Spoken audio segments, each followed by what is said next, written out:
Good morning, everybody. Thanks for being here today. Today we have a special guest. We have Andrew Schmidt. He's with AAVE, and AAVE is a DeFi lending platform that's very popular. And he actually just saw our store, I think, last week? Yep.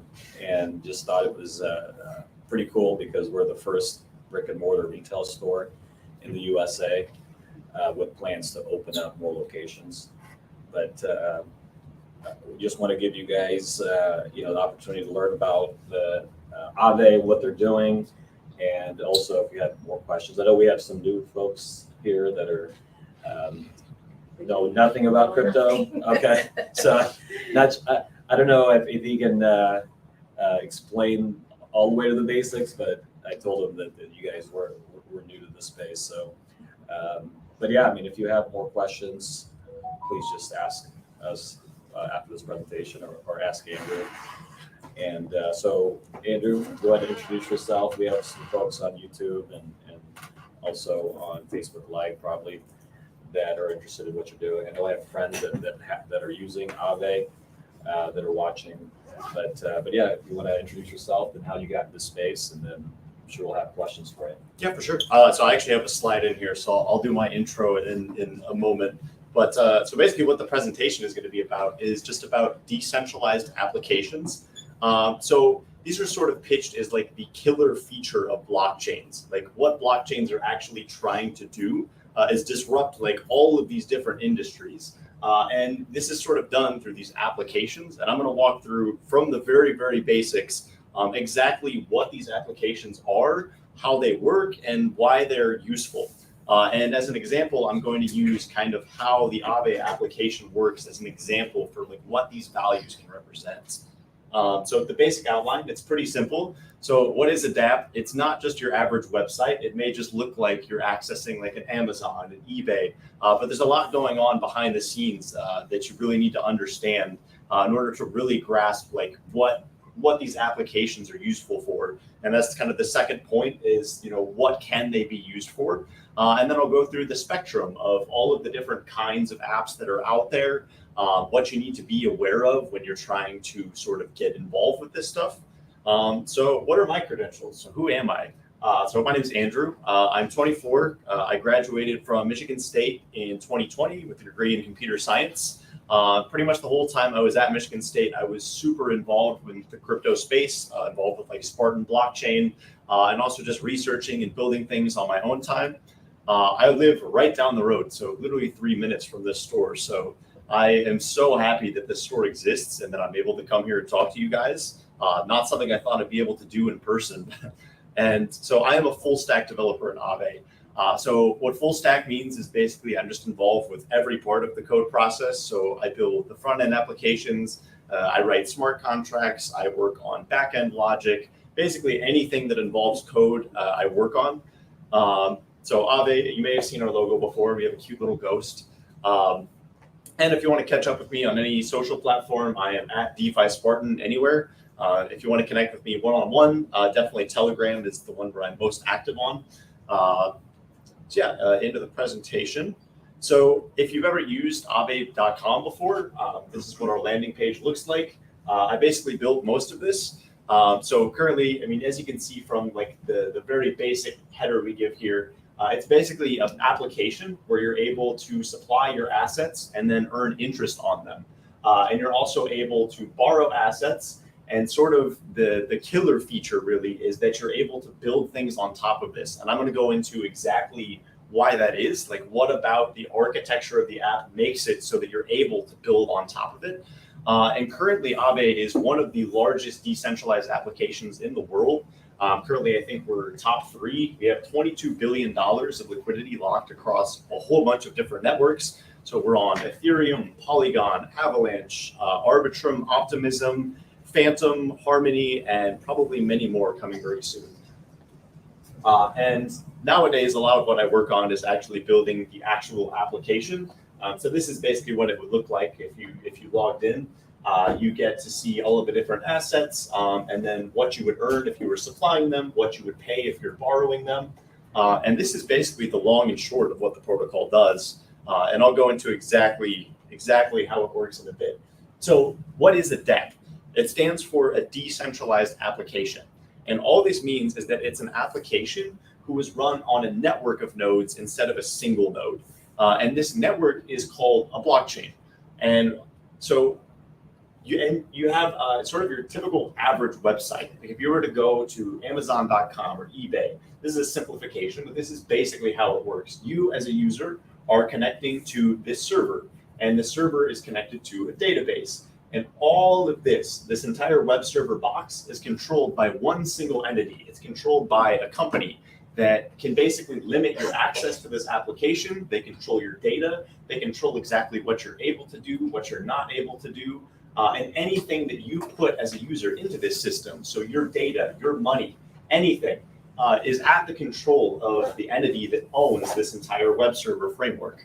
And basically, what a blockchain does is it takes this entire web server infrastructure and decentralizes it. So it breaks it into a much larger network so that it can't be corrupted by a single entity.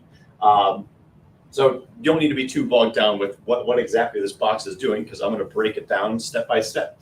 So what is a blockchain? There are a lot of sort of high level, technical definitions of what a blockchain is, but I think I can explain it in a way that is accessible to absolutely anybody. So you might be familiar with the term of a database.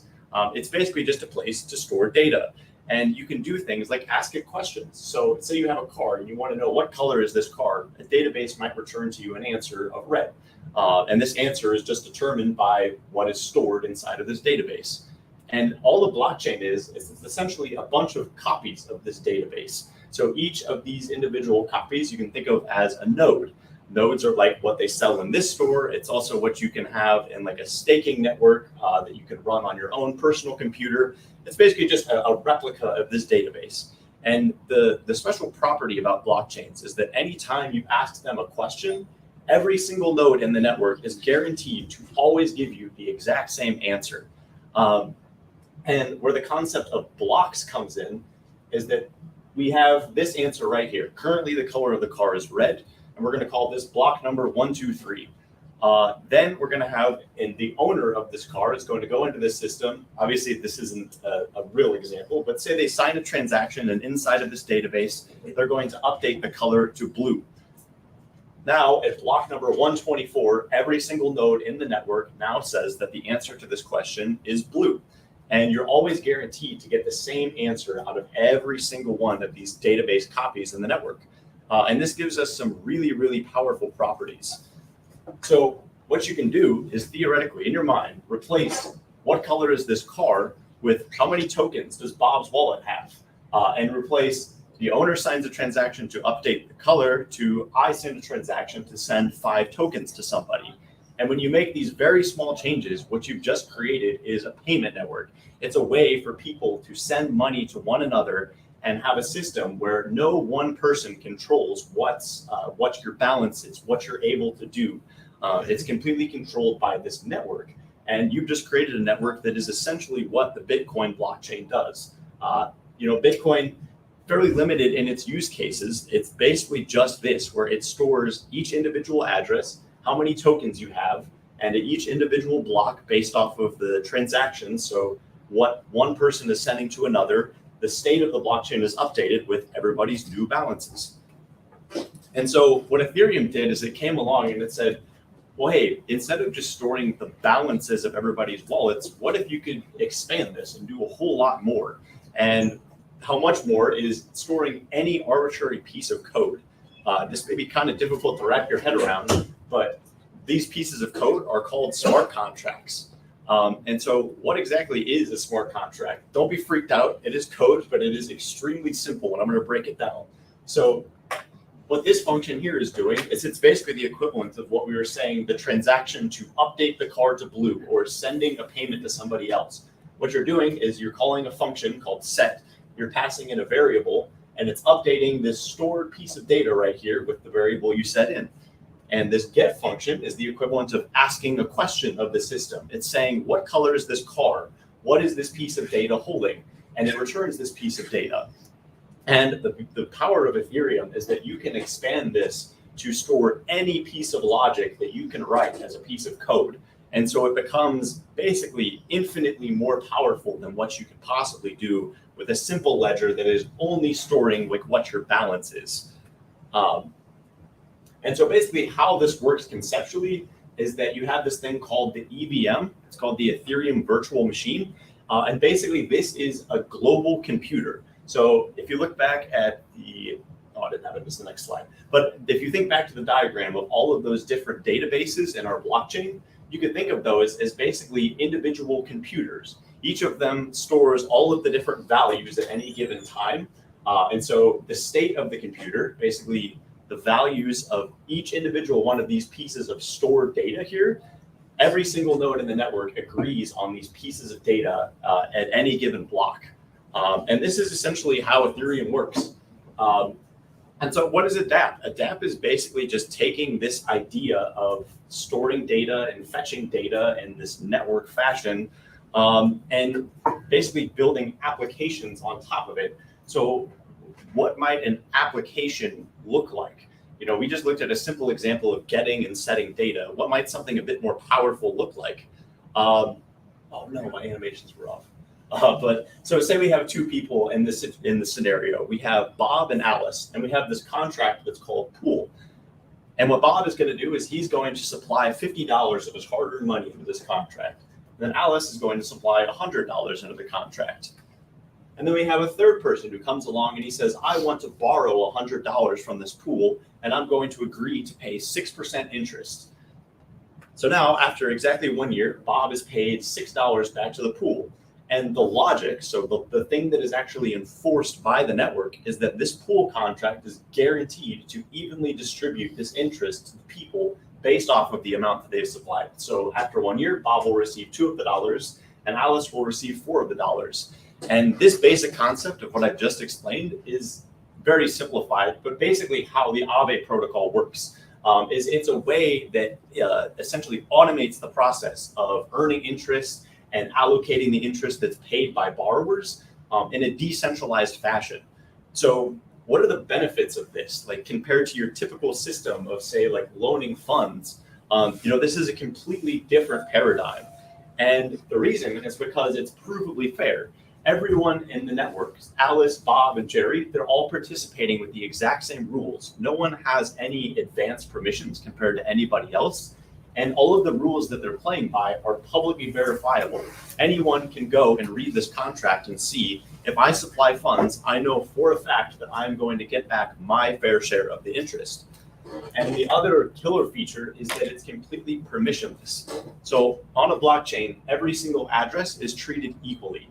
So there are no restrictions and there's no censorship that can take place to decide which users are able to use your application, which users are able to earn a rate that's higher than someone else's rate. Every single address is treated on an even playing field, so you can't be discriminated based off of your location, your age, sex, religion, anything. And if we think back to this, so is it worth it then to have all of this data spread out across this network as opposed to having it in a single place? Like obviously we've shown that, there are some good things that can come out of this, but is it really worth it? This centralized version where everybody's getting their data from the same place seems much simpler. You only have to ask one person and you only have to update the data in one place. But where this gets really, really powerful is when you're looking at what is the actual purpose of what you're trying to do. So if you think back to the system of earning interest, the entire goal for everybody in this system is that they're trusting something. When the people are supplying their funds, they're trusting that the thing that they put their money into is actually going to do what it says it does. And when we have this decentralized network, what we get is trust minimization. So in this system, you're not just trusting that the contract is going to do what it says it's going to do. You can actually verify that it's doing what it says it does, because you can read the code for yourself and see, when I supply, I am receiving this receipt token and I am getting the interest that is essentially allocated to this token. And I think this is sort of the big one. What is the purpose? We're building systems that we're not just assuming that all of the actors in our system are going to act rationally, are going to act in our best interest. We're building systems that provably cannot be evil. They cannot be corrupted, even if someone wanted to. And so if you think back to, I think this is a really powerful analogy for what these things are, because it works on a couple different levels. So whenever you have these applications that are guaranteed to work the same way every single time, you can think of them as Lego bricks, because anybody can now come into this system and call the contracts or call the functions on your contract. So in the example I gave of earning interest for AAVE, you have these functions called supply and borrow and withdraw and repay. And because this logic is written into code, any person or any application is then able to call this. And so you can effectively think of this as a Lego block, where now any other contract can come in and use these exact same functions and build on top of it. And this is something that you just don't get in this centralized version, because you're relying on someone else to essentially maintain this infrastructure for you. And you're basically relying on them to perform your actions. Whereas you don't have to trust them. You can actually just verify and use these things which are guaranteed to work the same way. So I've kind of gone through a whole lot of the positive things, and now I'm going to kind of spin it to the opposite. What are some of the drawbacks of this? Why isn't everything decentralized? Why don't we just build dApps for everything and then we never have to trust anyone again? Probably the biggest one is that because all of your code is completely public, your contract is someone else's bounty. So that $22 billion that I showed for the AAVE protocol, this is stored in a contract. Anybody can go and read in the exact code that is governing this contract. And so if anybody finds a single bug in this execution, they're able to essentially drain this contract of everything that it's worth. And it goes back to this concept of code is law. Basically, the rules that govern the system are the rules. If something bad goes wrong, something happens that people didn't expect, there is nothing that can be done that can go and undo this thing that happened. Essentially, you have to treat this code as the end all be all. What happens in the code is what happens. Next is the cost. So whenever you have this network, as opposed to doing it in a single entity, obviously you're going to have a cost, because you have to pay these people in order to maintain the security of the network. And this is what's commonly referred to as gas fees. So if you've ever interacted with the Ethereum blockchain, you've probably noticed that it costs a lot to perform any single action. And this is because you're essentially paying for this security that your code is being executed in a trustless way.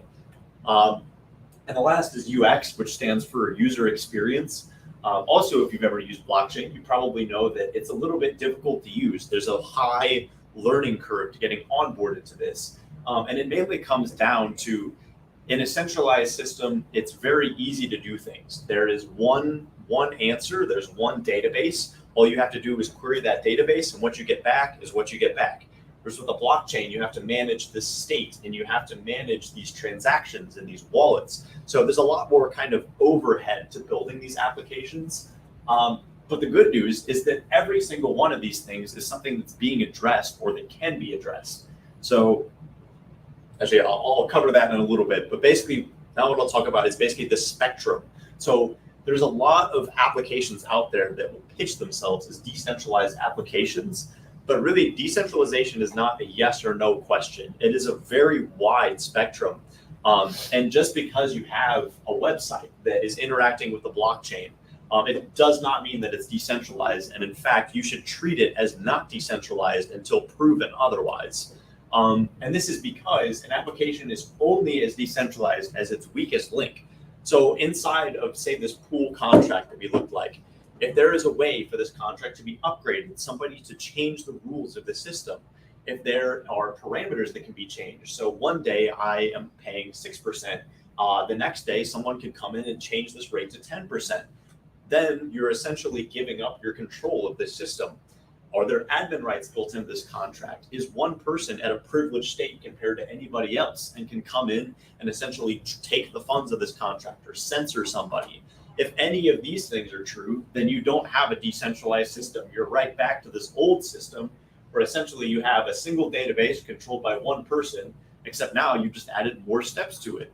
And finally, the last part is that smart contracts are not inherently fair. So when I gave this example of this logic that just distributes this interest proportionally to people, this system is only fair because the rules were written that way. If you were to write rules inside of this contract that says, all right, we will distribute the interest but actually 10% of this is going to go to this other person. That's not an example of fair logic. And so you can't just assume that when you're running a smart contract that it's going to execute fairly. You have to assume that these things, basically you have to approach it adversarially. You have to assume that these things are malicious until you can verify that they're not. And sort of, I think where this shows itself the best is in this thing called yield farming. So what yield farming is, it's basically earning an incentive for performing an action. And usually this yield comes in the form of tokens. So in the example I gave of supplying to a protocol, you might have an incentive that says anybody that supplies an asset, we're going to pay you with this token. And this is a really powerful feedback mechanism because it basically lets a protocol incentivize any action. So you can say, if I want users to only borrow this specific thing, or I only want them to use this feature of the application, you can incentivize and directly essentially pay people for performing a certain action. So it's a positive innovation, but there's sort of a massive downside to this, is that eventually you reach this point where the only thing that people care about is the yield. They don't care about these decentralized properties of having this trustless system. They care about more yield, more users, and more yield. And eventually the yield farming doesn't become an incentive on top, it becomes the entire game. It becomes the only thing that people care about. And so this is what I like to call the yield trap. I'm not calling out any specific application here, but when you see things like this, where you're being promised 9 million% APY for supplying your funds, where is this yield actually coming from? And if you dig down into it, where this is coming from is essentially printing these tokens. So as a result of supplying or farming in this pool, what you're doing is this pool is paying you with these tokens. But anybody knows that when you print more money, eventually the value of that money is going to decrease. And this is sort of the problem with these yield traps, is that you get locked into these systems where you're expecting one thing, but in actuality, you're getting something that is much, much different. And this is where the term Rect comes in. So Rect is actually a newsletter that basically aggregates, all of the different situations where someone gets rug pulled, essentially like their funds are stolen by somebody, or there's a massive exploit in a system. And basically, usually this ends up happening because people, the term in the crypto industry is called ape. They ape into these systems. They don't use their brain. They just use the appeal of these flashy numbers to drive their decision making.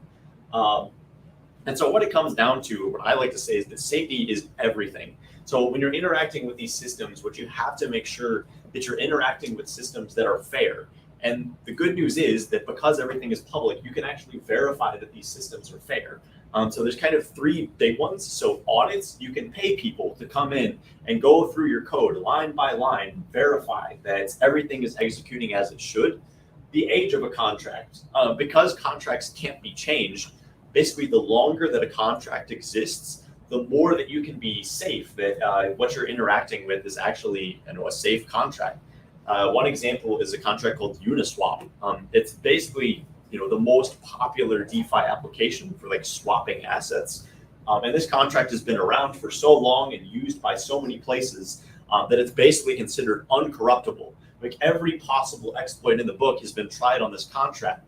And so because it's been around for so long, that it has this sort of safety to it. And this kind of ties into reputation. I put reputation here mainly to signal like the reputation of like investors. So if you have a project that has a lot of money invested into it, this is not always true, but usually it's the case that the reason it has this money invested into it is because it has some sort of legitimacy to it. And this website, I should be paid by them. I show them all the time. It's called DeFiSafety.com. And basically it's like an encyclopedia where you can read these very detailed reports of people that have gone through all of the things that I've talked about in this presentation. How trustless is the system? Are there admin rights? Basically, it just lets you get a score to identify, just how decentralized is this application that I'm interacting with. And the last two things, this is just, wallet hygiene. So protect your keys. A lot of people will use hot wallets, which is like a wallet that's stored in your browser to interact with these things. And I would strongly advise against this. I have been working in this space for just over a year and a half. And I've probably seen, hundreds of wallets that have been exploited, and every single one of them has been a browser wallet. I have not once seen a wallet that is a hardware wallet, so what you can buy here, a Ledger or a Trezor wallet. And this is because when you have a Ledger or a Trezor, you're storing your keys on this thing which is not tied to the internet. It's not tied to your browser.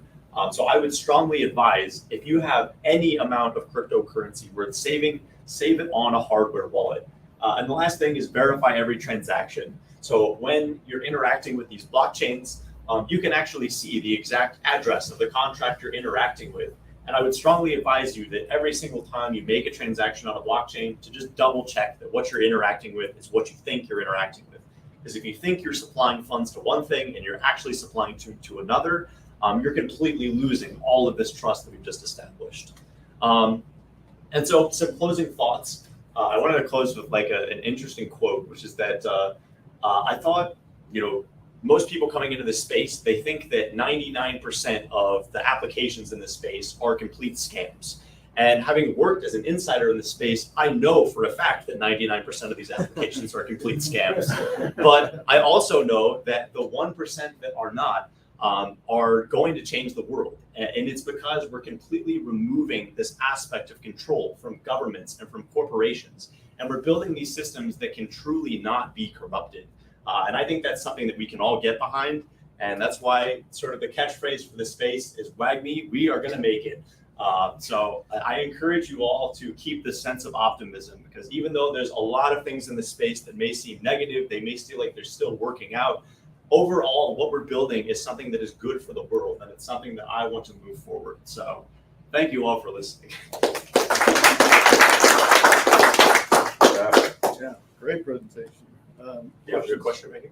You've used the word DeFi once in your presentation. So why don't we start at the front end real quick? So can you define DeFi for us? Yeah, so let me give you some context too. Before getting into crypto, the only thing I remember with Fi being on it, or two things, Wi-Fi, and then my refi, which I took far too long to jump into. So those were the two Fis that I was familiar with. So DeFi, can you give us a good wraparound explanation of that? Yeah, so basically DeFi stands for Decentralized Finance. So these applications that we built, essentially all we're doing with DeFi is we're taking financial logic. So some logic where you have a transfer of value, either someone is swapping an asset, or they are supplying an asset as liquidity, or they're borrowing a position to pay for a home. Essentially, it's any piece of financial logic that can be expressed in a smart contract. And this is basically the long and short of what DeFi is. A lot of what you'll see DeFi represented as is this right here. It's the yield. A lot of people think that this number right here is DeFi. This is not DeFi. This is a side effect of DeFi. It's something that comes out because you are interacting with these systems. But this is essentially just a promised number. There's nothing decentralized about this. Really where the decentralized part of DeFi comes from is this logic that we're putting into these smart contracts. It's basically these systems of agreements between different parties that are encoded. I hope that answers a little bit. Absolutely, yeah. So when we were talking about what the space you're working in, it's not really DeFi at all. It's smart contracts. Yeah, kind of. So I would say even I work in a space that's even broader than DeFi. So yeah, I would say it's more smart contracts. We're basically encoding any agreement between two parties. It could be financial, it could be a social agreement. Basically anything where you have this aspect of trust. You're trusting a party to perform some action. That's what we're building. I think the best sample of smart contract that I've heard to date is everyone here has probably graduated from something, whether it's from your GED or your high school or your college. Well, now imagine if there was a digital contract, a smart contract, that said you graduated from insert name of institution, and anybody, anywhere, including you, can take the credentials you have with this contract and send it to someone. And that is the stamp for that. Yeah, that's exactly right. Okay. I love that example of essentially it's a stamp of ownership. It's something that cannot be corrupted. No one can take the fact that you earned this degree and that it is on this blockchain no one can corrupt that. It's there for everybody to read, and it's publicly verifiable. Okay, so Yeah. somebody's smart contract graduate certificate is a sample of DeFi, is that fair? I wouldn't say it falls into DeFi. You could build a system of like reputation around that. So you say, I want to essentially provide the opportunity for anybody with a certain degree to access this application. Then you could build an application where you're using this form of identity as like a credential. So I'd say it could be used as DeFi, but just the verification itself, I wouldn't say is DeFi. Okay. Yeah. Do you guys have plans to kind of compete with Rari, Fay, and offer composable pools? Yeah, so that's a good question. So Rari and Fay for people are basically a system of permissionless. So essentially, when I go to this example of a contract, essentially AAVE decides what assets are able to be put into this pool, and it happens through a system called governance. Essentially, the people vote and say, we want to allow for people to supply these assets or borrow these assets. And the example that he gave with these Rari and Fay, these are systems that are permissionless. So anybody can come in and list any asset and set the parameters themselves. And this is something that is actually being explored. So with like the latest version of the protocol, we offer the ability to essentially whitelist an entity. So anybody can come in then and create their own assets and create their own borrow positions. So it could conceivably be built that you whitelist somebody that then has this permissionless aspect. So you whitelist somebody that then does what Rari and Fay does, essentially allowing you to list any asset. So it's something that's being worked on. I'd move on that, kick them while they're down. You know. Yeah. I don't know if you heard about the hack. Oh yeah, I've heard about it. Does anybody have any other questions? So do you foresee this making obsolete local data releases that are hosted in a data center or in the cloud? I mean, is this? So I think I don't think it'll make it obsolete. And it mainly comes down to like this negative consequences slide that I had. So essentially, whenever you store something in the blockchain, there's a cost associated with it. And so there's a lot of things that don't necessarily need to be stored in a blockchain.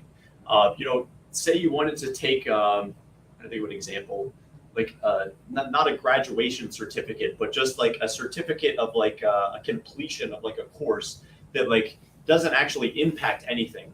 Why would you pay, $50 to then have this data stored on a blockchain when it doesn't really mean anything? So I would say there's actually a very small subset of things which actually would warrant being put on a blockchain today. As the cost of blockchain goes down, I think that scope will broaden and there will be more things that would be applicable to store on a blockchain, but I don't think it will ever completely be obsolete because there are definitely advantages to a centralized system. It's fast, it's cheap, and these are things that just don't come natively with a blockchain. There's a piece of centralized system that gets missed in most presentations like yours, and it's because it's theirs. The Bitcoin Maxi is probably one of the best samples where, well, there's Bitcoin, so why do we need anything else? And the answer is because it's not mine. And that's why I want to make something else. And so that it's the same thing here, where the reason that centralized stuff is used is not only because of the ease that you stated, but because it's theirs. Yeah, that is exactly right. Giving up control of something. Yeah. If I am a company, Totally. why do I want to make all of my trade secrets public? So say something like Fortnite. Why would Fortnite want to decentralize their currency and have like a marketplace where people can swap and trade it? They wouldn't want that. They want complete control of their system so that they can be the only issuer of this currency and that it can only be used for the things they say it can be used for. And when you decentralize that, they're completely losing the control. So yeah, there's definitely an aspect of control that centralized systems provide. Could you walk me through maybe the logic, if you know, on how you guys select what the AAVE boost is going to be for lending? Like, is it an internal decision based on incentivizing lending within your system, or is it a competitive decision based on other lending platforms?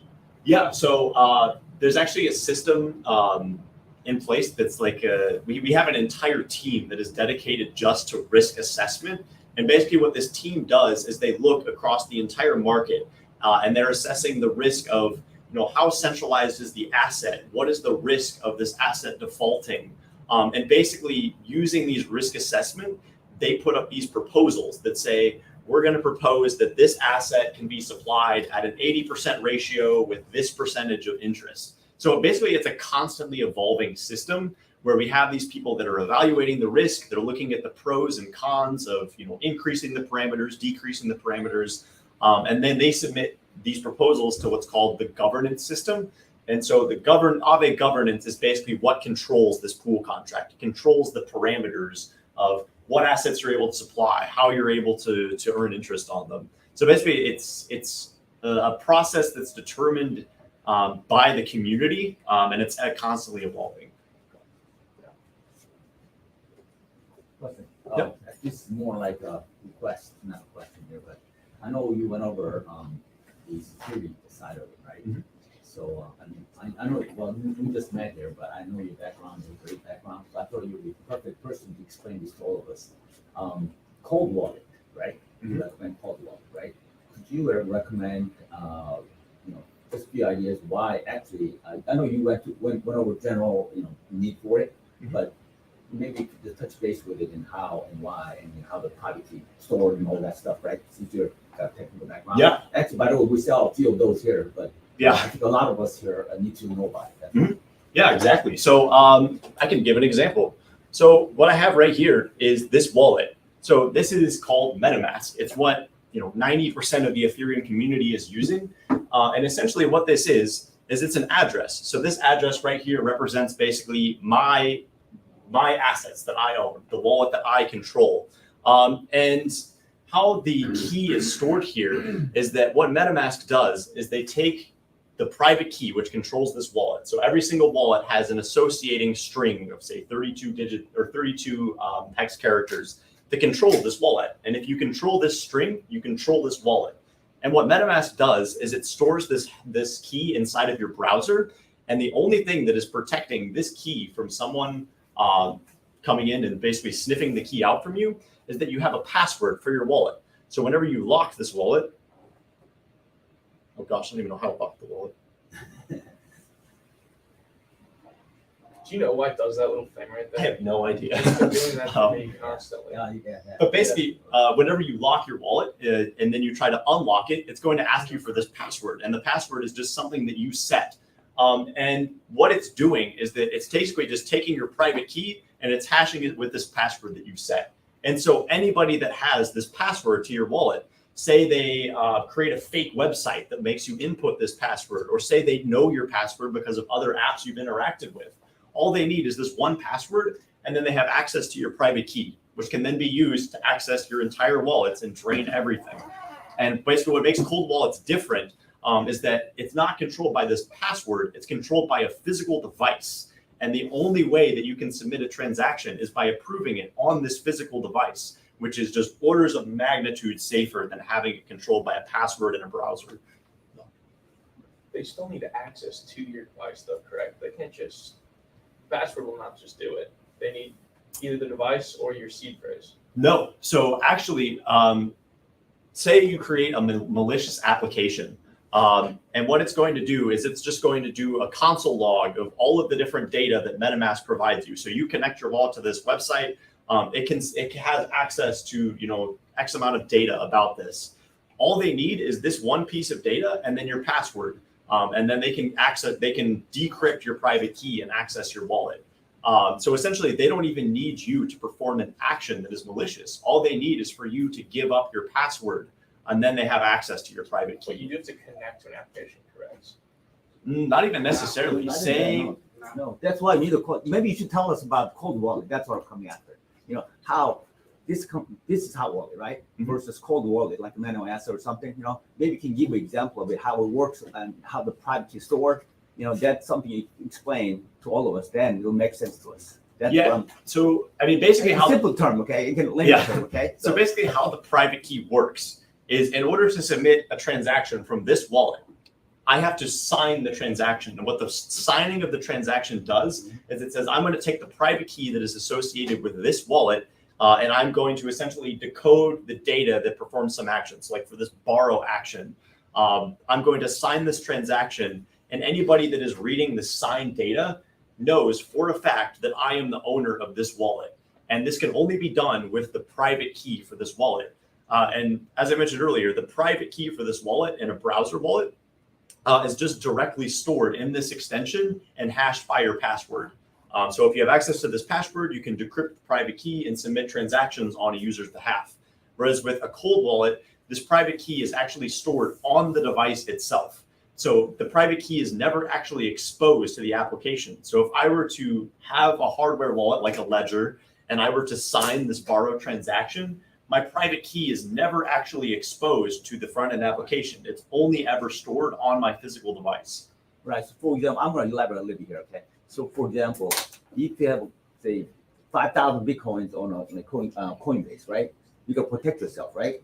So using the cold wallet, will store the private key in there, and then whenever you need, there'll be a little inconvenience because you gotta go through the steps, right? But nobody can actually steal, because the only hurdle between you and the bad guy is somebody's hacking your phone. That's it. They can empty your 5,000 bitcoins.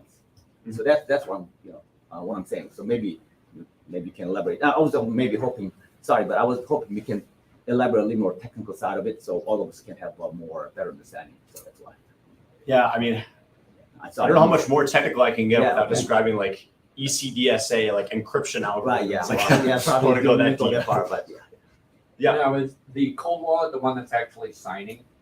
The signing is happening on the wallet itself, right? Yes. So what's happening when you sign a transaction on a cold wallet is essentially like if I were to click like the withdraw button here, what it's going to do is it's going to send a piece of data to my wallet. It's going to say, this is the piece of data that I want you to sign. And then on that cold wallet, it's going to perform this calculation. It's going to essentially sign this transaction data with your private key, and then it's going to pass the signed data back to the application. So the application knows that you are the owner of this wallet, but the application never actually sees your key. You are the only person that has access to and can see your key. So that's basically how like the signing process works. Yes, I think the maybe question is cold wallet the same as a hardware wallet? Yes, cold wallet is a hardware wallet. So to give you an example, this is what they're selling right now. Okay, this is now this is what I don't know how much costs. Whatever it costs. Okay, so if you buy this, right, this will protect your crypto asset. Okay, very good chance. I mean, there is still, depending on how you do it, a very small chance that you can get hacked. Almost none actually. I think they have insurance that you can actually, if you get hacked, they'll pay for your loss or something up to a certain amount or something, $1 million or something. I mean, I have a couple of these, by the way. Okay, so that's why I was hoping, just to share the idea here. Mm-hmm. Yeah, I mean, I'm a huge fan of ledgers. I have multiple myself. Yeah, So. if you're serious about it, everybody got one of these actually. Okay, really stupid question. What if you lose that? Yeah, so they have a process in place actually. So what you do is whenever you first get the wallet, you have what's called a seed phrase. And these are basically 32 words that essentially is basically like a backup to your wallet. And the idea is that you would take this seed phrase and store it in a bank vault, someplace where absolutely nobody can access it. And you never actually need to use this seed phrase. Like in order to submit a transaction, you don't need the seed phrase. It's just there as a backup. And so that's also another amazing thing about these wallets is that you have essentially a passkey to sign into the wallet. And it's basically like the same thing as your phone, like 6 digits to access the phone. And basically what it does is if you input the password wrong too many times, so you get like 3 attempts to input your 6-digit passcode into the ledger. And if you get that password wrong, it completely wipes the device. There's nothing on the device anymore. And the reason for that is because they don't want it so that if I were to say steal your ledger, just because I have your physical device actually doesn't even mean I have access to your keys, because I now need that 6-digit passcode as well. And if I can't guess that in 3 attempts, then the entire thing is wiped, and that he can still use that passphrase that he's backed up in his bank vault to then restore his cryptocurrency. So in a way, let me explain to you. I know what you're getting at because I had the same question before. You're not actually moving your crypto into this.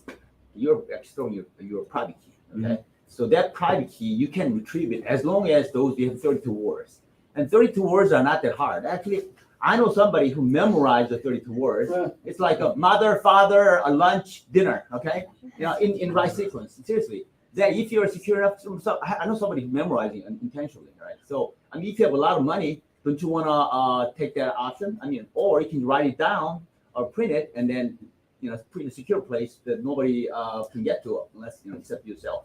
That's what it is. So if you lose the hardware wallet, but you got your seed phrase, then how do you go about? Would you just buy another one? Yeah. Yeah. And you buy another one, brand, or yeah. is it Actually, the same.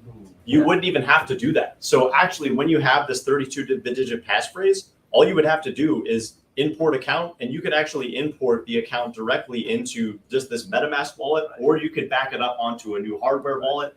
Basically, accounts on Ethereum are transferable. Like a wallet can basically be owned by any sort of application. So like MetaMask or like a hardware wallet. So as long as you have these 32 words, you can basically always recover your wallet somewhere. Does that apply for Bitcoin too? Oh, yeah. Yes. Yeah, any crypto you can actually, any crypto. So if you have one of these, again, you're not actually moving things anywhere. If you lose this, it's not the end of the world. The 32 words of the passcode is something you wanna, guard with your life. Okay. That's the end of the world. Yeah, exactly. That's the end of the world. Okay? So this probably cost you I don't know, like $80, $100 or whatever. You lost it, so what? Okay. So again, that's how it works. So if you're a beginner or just learn more, want to know more about it, this is something definitely you want to start considering, because not later now, because it's gonna probably help you, because also with all the there's a lot of smart people out there like him try to make things secure better, but there's a lot of bad smart people out there trying to make things worse for us. So that's what it is. So yeah. The example that I like to give to people is if you dropped $1, would you stop and pick it up? Obviously you would. And so I apply that logic to cryptocurrency wallets. When people ask me, like, how much cryptocurrency do I need to justify getting a hardware wallet? Well, if you would pick up that $1 that you dropped, why wouldn't you want to secure that $1 that you own in cryptocurrency? So if you have $81, it's probably a good idea to spend the 80 and get a crypto wallet. So you're protecting that $1 that you actually own. So Seed phrase isn't always 32 words, is it? not necessarily. Depending on the wallet. Depending on the wallet, yeah. Depending on the wallet, yeah. That's why some of them are 32. Yeah. I know. Yeah, some of them are like 12. So seriously, I know people who actually memorize those 12 words, because you can memorize if you look. It's not that big a deal. Think of how many lyrics you know to songs, and there's Yeah, thousands stuff of like words. that. Yeah, exactly. Yeah. So it depends. Yeah. So. But if you had a wallet that had 32 seed phrases and you restored it onto something that had 12, would you be able to do that? No. Yeah, So or basically, reverse. your seed phrase will always be your seed phrase. Like it'll never change. Like even if you take the seed phrase, you lose your wallet, and then you restart your account with the seed phrase again, your seed phrase will still stay the same. It won't actually change. Yeah. So yeah, but so basically, you're not generating a new seed phrase when you restore your account. Yeah. So like if I had a seed phrase of 12 words, and then I bought a cold wallet that wanted 32 words, could I input those 12 words to regenerate the private key onto a wallet that wanted to have 32 words? No. Actually, what happens? The seed, the with the passcode, whatever, you have 32 or 16 or 12 words, you don't get to choose. Okay, Right. You don't get to choose. So you have to memorize or write down based on which was given. It's based on the network. So Exactly. Bitcoin might be Yeah, if you 32, buy the Ethereum ledger- might be 12. If you buy the ledger, So you're there's going to go to there's Ethereum an wallet for application Ethereum 12 that words. If you go to walks your you Bitcoin through and wallet, it gives 30, you whatever it is. But where word and your driving at is I'm having a disconnect whether you can restore on any wallet. No. Because certain wallets are, like there's Bitcoin wallets and there's Ethereum wallets. They're not the same. That device has a Bitcoin and an Ethereum wallet inside of it, and it has a different password for both. You can unlock it with one password, but there's a different address. So are the seed phrases different between Yes. restoring a Bitcoin wallet versus No. an Ethereum wallet? Yes. Yes. Okay. Yes. The passwords are different there. So each individual. So basically, if you think back to the network of computers, each individual network of computers has its idea of which addresses are which. And so on the Bitcoin network versus the Ethereum network, you're going to have two separate addresses, and you're going to have two separate private keys that are associated with those addresses. So basically, like on a ledger device, like you said, you can store multiple things. So you can have a Bitcoin wallet and an Ethereum wallet and say a Cardano wallet, anything that you want. And each individual one of those wallets will have its own address associated with it and its own private key and its own seed phrase. So will I need multiple seed phrases if I'm using a ledger to store multiple? You get different accounts, so if you set up a ledger, you use the 24 seed words, but then every asset that you want, you download the app to the ledger, and you can unlock your Bitcoin with the same passcode physically on the ledger, or Ethereum, or anything else. Think of it as like a bank account. You have a savings account, you have a checking account, maybe a CD within your ledger. Yep. And you go to the bank and you check out and do whatever you want. Yep. So if I had those, let's say I had 3 private keys for Ethereum, Cardano, and Bitcoin, and I lost my hardware wallet, but I have the seed phrases for it. So I buy another hardware wallet and I input the seed phrases. Are those 3 private keys regenerated? Yes. Yeah, Yes. that's what seed phrase is, yeah. And then even if the quantity of words that one wallet wants versus another, it would still regenerate those 3 keys. It'll specifically ask you, it'll have like 12 spots or 32 spots. Exactly. And so you can't mess it up. Exactly, you can't mess it up. You just have to know the words and put the right sequence. That's all it is. Yeah, and that's actually why in MetaMask, it doesn't say when you're trying to restore an account, it doesn't say input your 12-word seed phrase or your 32-word seed phrase. It's input a JSON file, and a JSON file is basically just a piece of data. And inside of this file, you could have a 12-word phrase or a 32-word phrase. So yeah, basically it's agnostic. Any length of seed phrase that you have can still be used to recover your private key. And you can actually use your ledger to connect to your MetaMask to do all that. That's how I do anything like that. I don't have a seed phrase for my MetaMask. I use my ledger. It's really secure method. That's what it's good for. So I think you're going to be for there. So yeah, awesome questions. I'm glad you guys care about security because it's something I care about a lot. I know, yeah. This is practical stuff. Yeah, Okay? we still have the hardware wallet. Yeah. That's why So what are your thoughts on Ethereum going 2.0? So I mean, I'm very huge fan of it. Obviously, just mainly because of the energy emissions standpoint. Oh yeah. So the question was, what are your thoughts on like Ethereum 2.0? So basically, what Ethereum 2.0 is doing is it's changing the consensus mechanism. So currently, you have this mechanism called proof of work, and it's essentially the difficult problem that every single node in the network is attempting to solve. And once someone solves that solution, they've essentially, it's called solving a block. And then that block is then propagated to everybody in the network. And basically what Ethereum 2.0 is moving to is a system called proof of stake. So instead of having to solve this difficult problem, basically the consensus that you're reaching is basically determined by the amount of tokens that you're staking. And this is really powerful because it completely eliminates this process of mining. You're no longer wasting all of this energy to secure the network. It's now happening just based off of the amount that you stake. And it also means that you're able to run a node extremely, extremely cheaply. So in order to run a Bitcoin node currently, you have to have this really expensive piece of mining hardware that you have to set up and maintain. With Ethereum 2.0, all you need to run a node is just this super basic computer. Like I currently am running an Ethereum 2.0 node in my apartment with a Raspberry Pi computer, which is, $50, basically the smallest possible computer you can buy. And this is all that you need to run the software. And I think that this is really powerful because A, it will completely eliminate the energy waste from these blockchains. B, it'll make it extremely easy for anybody to run a node. And the more nodes that you have in the network, the stronger the network is. So if you think about like Bitcoin today, you have all of these giant mining entities that basically control like a pretty large percentage of the network. Just a few mining pools can control, a decent portion of the network.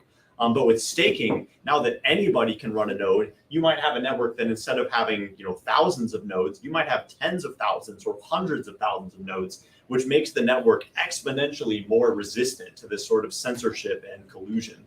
So that's kind of why I personally am a huge fan of proof of stake, and I can't wait for it to come out, hopefully this year. So what do you think of this? If you compare the future of network, say Bitcoin, Ethereum, or ADAS, which one has the superior earning? It's just for technical side, not the I mean, I personally am a huge fan of Ethereum just because it's mainly because of this EVM architecture, Ethereum virtual machine. So currently what you see is that most of the big networks, the ones that people are really moving towards are ones like Polygon, like Avalanche, like Arbitrum, Optimism. And what all of these networks have in common is that they all use the same underlying technology of Ethereum. And it means that the applications that you build on one network work directly on another network. So like with AAVE, we currently have all of these different markets. And the reason we're able to support all of these different markets is because they all use the same underlying blockchain infrastructure. So I personally am not a fan of like, I only care about this one network. I think that there will be a ton of use cases for a lot of different networks because people have different needs. Some people want low cost, some people want high security, some people want super high throughput, fast transactions. And I think each blockchain can serve a different need. But where I really think the differentiation is in composability. Are you able to have a network that's able to communicate with other networks and exist in this ecosystem?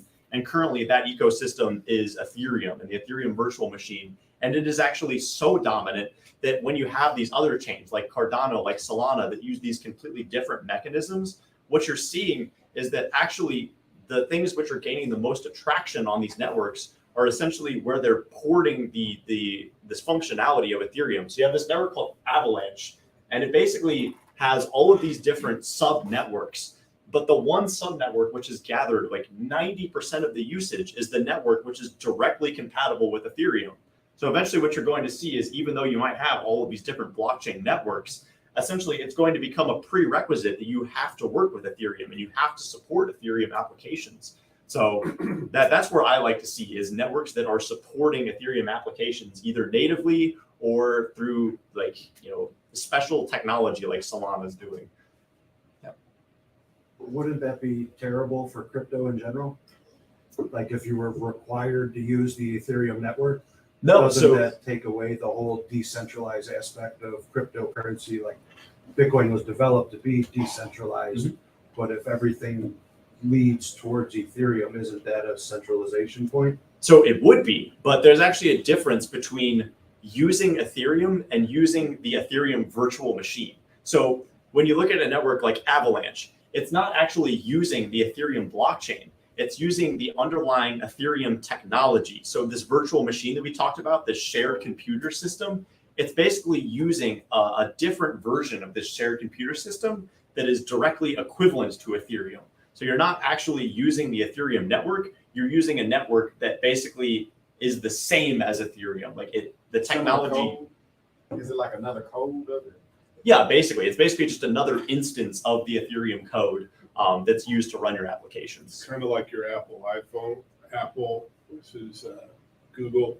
You can put as many different apps on your Apple phone. So your app is running on the Apple OS. Same thing with your application. There's a Ethereum code that it's communicating to, and it can do it on multiple different phones. It can be. But Apple can Yeah, so I actually really like this analogy. So say you have your Apple iPhone and you have an Android. You might have the same app on these two phones. You say you have like the Google Maps application, but currently what you have is if you treat like the Apple iPhone store as Ethereum and the Google Play Store as like Cardano or something else, currently you have two separate coding standards. So if you wanted to make that Google Maps app to work on both devices, you have to write two separate versions of the code. And so what the Ethereum virtual machine does is it basically says, I might have a completely separate operating system. I might have this Android operating system, but the apps that I write for this Apple operating system will work directly on this Android system. So you only have to write the code once, and then you can deploy it to all of these different networks which support this operating system. And that's what Ethereum is becoming, is basically this global operating system that is supported by all of these different blockchains. Hope I didn't confound your question too much. Are you talking about 2.0 or? Anything. So actually Ethereum and Ethereum 2.0, they have the same exact underlying system. So the contracts that you write for Ethereum 1.0 will run the exact same way for Ethereum 2.0. Like once they switch from 1.0 to 2.0, there will be absolutely no difference in an application like this because the underlying system will work the exact same way. Will any of this have an effect on the overall pricing of Ethereum? So Grows exponentially or whatever. So there is one big aspect that will probably have an effect on the price, which is that in order to basically secure the network, what Ethereum does is they're paying these miners. So every single block, they're earning some Ethereum for securing the network. And the amount that you have to pay to these miners is way more than you'll have to pay to the people that are staking, because you don't have this upfront technology cost. They're not performing work. They're basically just running this node. So basically, the amount that is being paid to the miners is going to decrease dramatically once proof of stake takes effect. And basically what this is going to mean is that the less of a coin that you're printing, obviously the supply is going to be more scarce. So I think it'll have pretty much a direct positive effect on the price. And I don't think that's really debatable. It's just kind of built into the mechanism of the network. I didn't know that you were on so many networks already. I knew about Avalanche, but that's quite impressive. How difficult are you finding it competitively with the existing lending markets on those blockchains? For instance, like Geist is a very similar product to what you have on Phantom. How has your introduction there been? Do you see TVL going away from those platforms to you guys, or? I mean, basically, there's really no issue there because we are our own system. Whenever someone goes to these new networks and they have the choice between, do I go with AAVE or do I go with Geist or with this other market? Basically, it all comes down to the reputation of the app. Because we built up this reputation on all these other blockchains, now when someone sees our code on a different blockchain, they'll be way more likely to say, am I going to use this app which only exists in one place and is only securing $100 million versus this app which is in 7 different places and is securing billions of dollars? Essentially, we don't really have to do much differentiation. Basically, the reputation of the app does it for us. So you don't perceive you needing to increase your AAVE boost on different networks to compete with those markets. You're kind of just going to keep it flat. I mean, it is at the end of the day up to governance. So if the token holders decide that they want to, boost our presence on Phantom for some reason, they want to add incentives to this market, they're completely open to do that. But really what we've seen is that most of these networks, the incentives are actually coming from the blockchains themselves. So in this Avalanche V3 market, if I go to the markets tab, currently this is by far our biggest market for version 3. It has $3.7 billion. And the reason for this is because they're providing incentives for this network. And these incentives are not actually paid by AAVE, they're paid by the network. And it's because the networks realize that when you have applications on these networks that are extremely powerful and extremely secure, this is a positive benefit for the network. So these networks basically want to pay to have these good protocols like AAVE deployed on them. And so it means that AAVE doesn't even have to provide the incentives directly. We can bank on the networks providing it for them. Yeah, that's amazing. I know it's probably pretty competitive. For instance, I'm pretty familiar with Geist. They actually pay you to take loans, which must be pretty hard to compete with. Well, so Geist is actually a direct fork of AAVE. So they take our code directly one-to-one.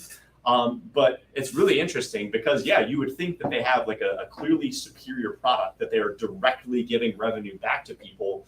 But what they miss is that essentially this network is controlled by only 5 people. Yeah. And if you look at the Geist GitHub repo, there's been absolutely no activity for the last 6 to 8 months. And really, it kind of just shows the power of having a community behind an application. So you have all of these people that are building and using and trusting this application, and that sometimes is more powerful than any economic incentive. And that's kind of what we've seen so far. So where do you see banks moving to? Because last week we had 2 guys from Panama that owned banks, and they were asking one of our partners to help consult on different revenue streams that their bank could offer as far as custody solutions or lending. This is pretty much, I guess, competing with a lot of the banks. So where do you see that? Going? Yeah, I mean, I really see it as kind of a one-side relationship.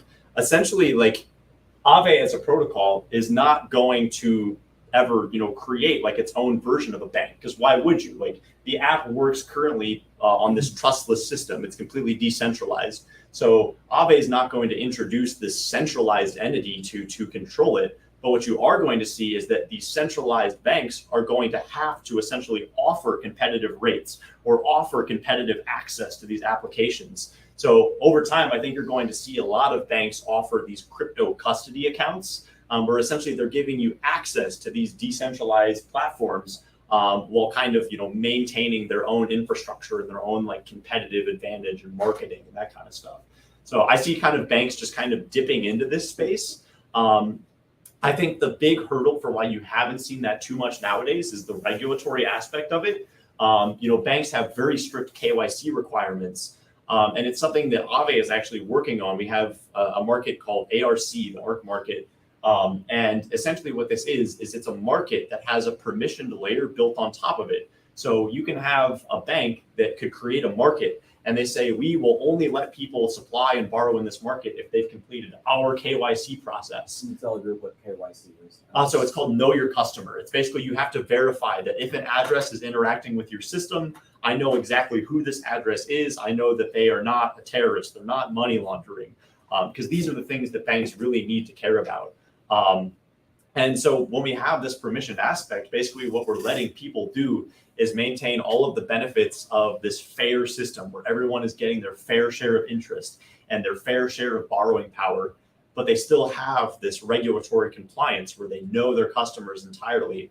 And I think that's, you'll see a big sort of explosion in this space of this permissioned DeFi, where essentially you're getting all the benefits of DeFi with all of this kind of security and compliance of traditional finance.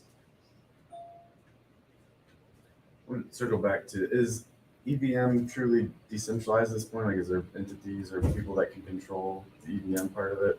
So no, the actual like underlying code of the EVM is pretty set in stone. There is an entity called Geth, Go Ethereum, and they maintain the node infrastructure, which is basically like how the Ethereum nodes reach consensus and how they are basically performing these transactions. But like the underlying EVM is pretty like uncorruptible at this point. Like it's not controlled by anybody. So when you say pretty, it makes me think there is a way. It's a movie script. It would be a movie script. Essentially, in order to do that, you would have to get like 51% of the Ethereum network to decide we're going to use this new consensus or this new version, which I just don't see happening. Ethereum's been around since 2016, 2017. ETC. What? Ethereum Classic. Yeah, I mean that was basically the example where you had a hack on the network, which was big enough that it actually made sense to completely reset the network to a new state. And everyone just says, all right, we're going to use this new state now.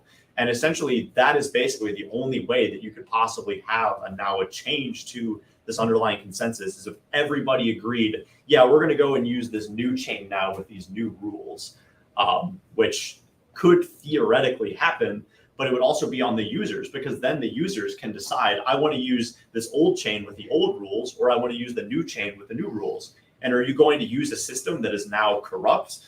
No, you're going to use the old system. And that's sort of what you saw with Ethereum Classic is some people said, well, I want to use the old system where, code is law. And those people still, some of them stick around today, but on this new chain where they've continued to innovate and build new features is where you've seen 99.9% of the volume go.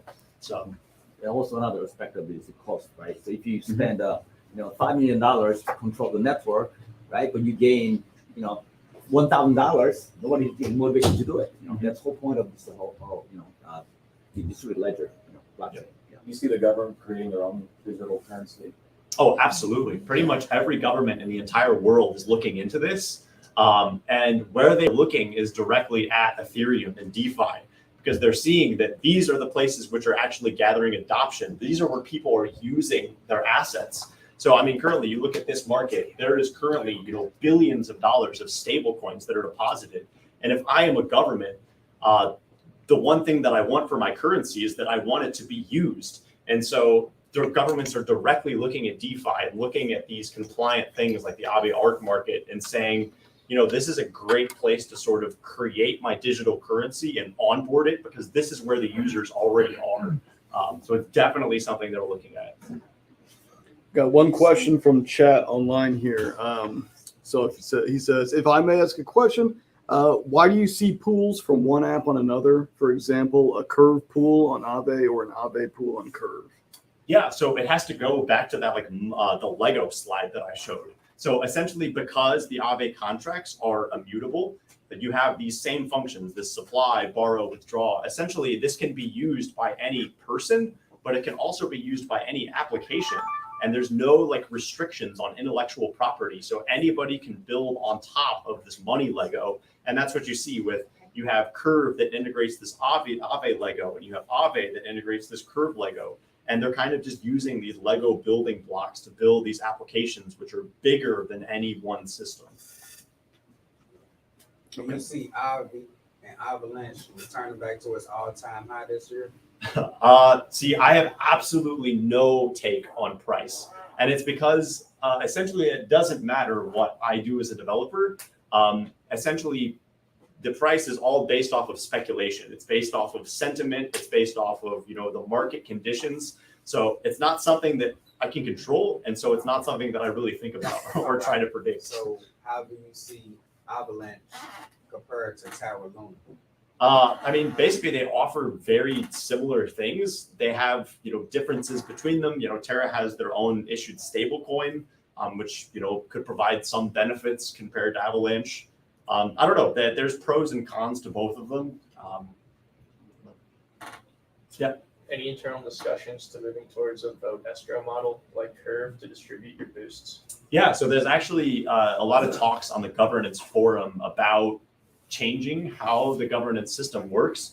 And so for those not familiar, vote escrow is essentially a system where you're locking your tokens for a certain amount of time. And then based on the amount of time you lock them, you'll receive more voting power. So say if I lock my tokens for 1 year, I might have 10 times as much voting power as someone who locks them for 1 month. And this basically keeps everyone, like the incentives aligned. So it makes sure that, you know, people that are voting on your protocol are actually going to be the users and the ones benefiting from it. And that's definitely a model that's being discussed on the governance forums, and definitely would not be surprised if it moves to that sort of model. Because currently it's basically just 1 token, 1 vote, and that's it. Can you tell us about your education and then your path into AAVE? Yeah, so my education, my degree was in computer science. Basically, the whole time I was in college, I thought I wanted to work in like data science. So like machine learning, data mining, algorithms, that kind of stuff. And right after I graduated from college, I worked at Charter Communications, actually, like right down the road, Riverport. And it was okay, but I was basically just doing the exact same thing every single day. I was just writing queries. I was checking the status of jobs, and I was like updating like the business holders. And that just was so boring compared to the stuff that I saw was happening in this other world of DeFi. And so I was just like captivated by it. Like every day I would work like my 8-hour job, but then I would basically spend like another 8-hour day just like building and researching this stuff. And so eventually I just made the decision. I was like, I'm going to quit my job and try to go all in this space, try to get a job. And so that's what I did. I quit my job and then just started entering hackathons just constantly. Every single weekend, I would just try to build new applications, try new things. And eventually I built a hackathon project for AAVE. I knew that it was a project I wanted to work for. And I won the hackathon, and then they hired me 2 days later. So, and that's actually a pretty common path for developers in this space. Basically, because if you think of something like Charter, how would you prove to yourself to Charter that you deserve a job there? Basically, your entire resume of experience is just going to be like related skills. But in this world of DeFi where everything is completely open source, you don't have to do that. You can actually build on top of AAVE directly today and show us, you should hire me because I built this thing that is actually relevant and is actually built on top of your system. So it's actually a really powerful tool for people to get hired, is because you can actually show that like your work experience matters. Like, Yeah, it's like a crypto-punk, cyberpunk origin story. yeah.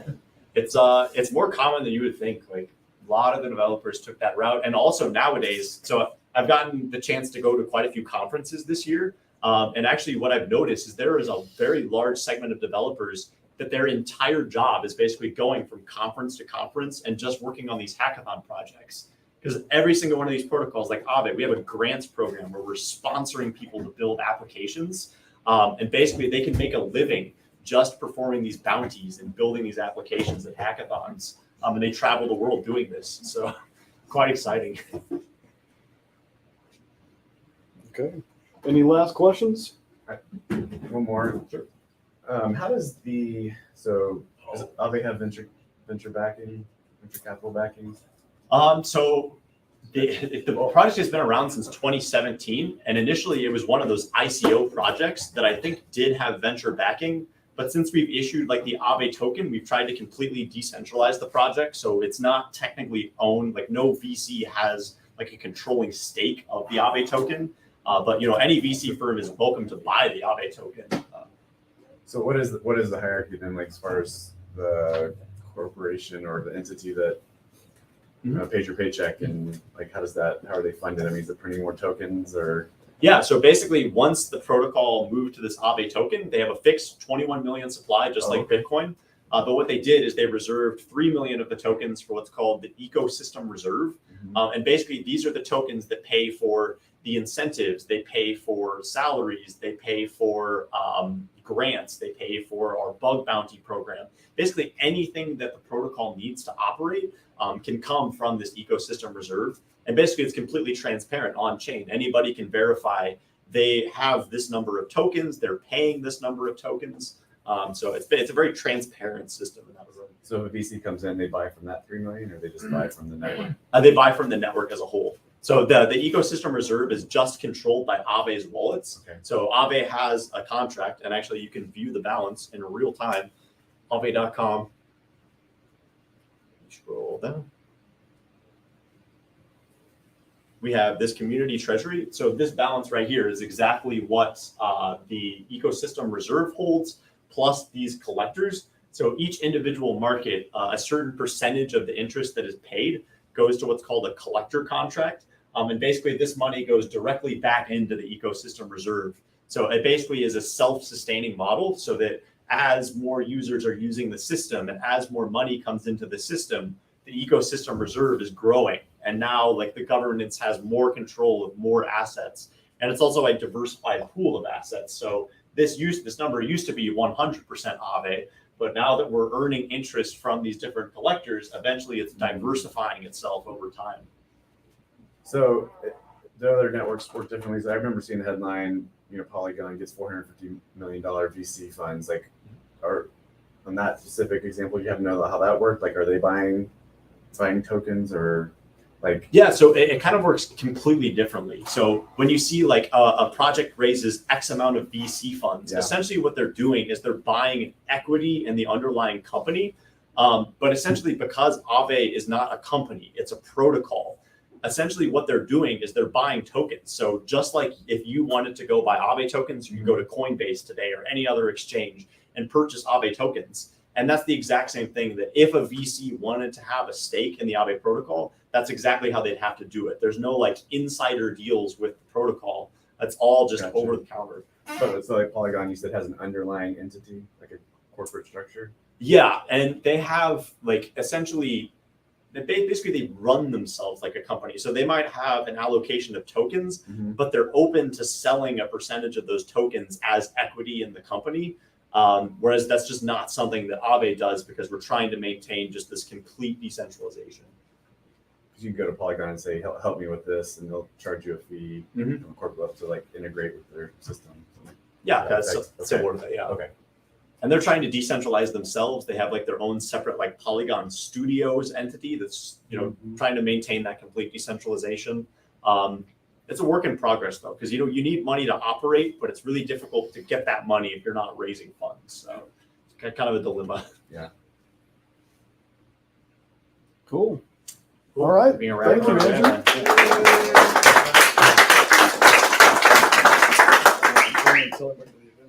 Disconnect. Thank you, Andrew, for talking to us about AAVE and DeFi. But we have some upcoming events.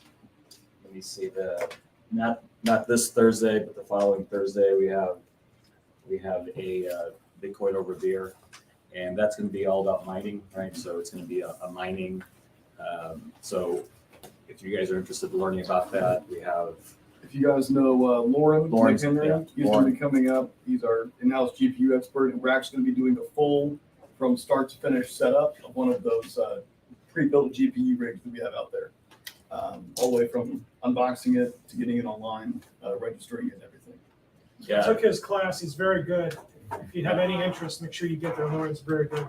And the following Thursday, we're going to be at the T-Rex building. We're working with Bitsby Trippin. He's doing I think Ravencoin. It's going to be an NFT event on the NFT. Ravencoin blockchain, and it's tentative right now. We still have to make sure the T-Rex is actually going to be able to host the event, but that is when it's going to be scheduled, is the 4th Thursday.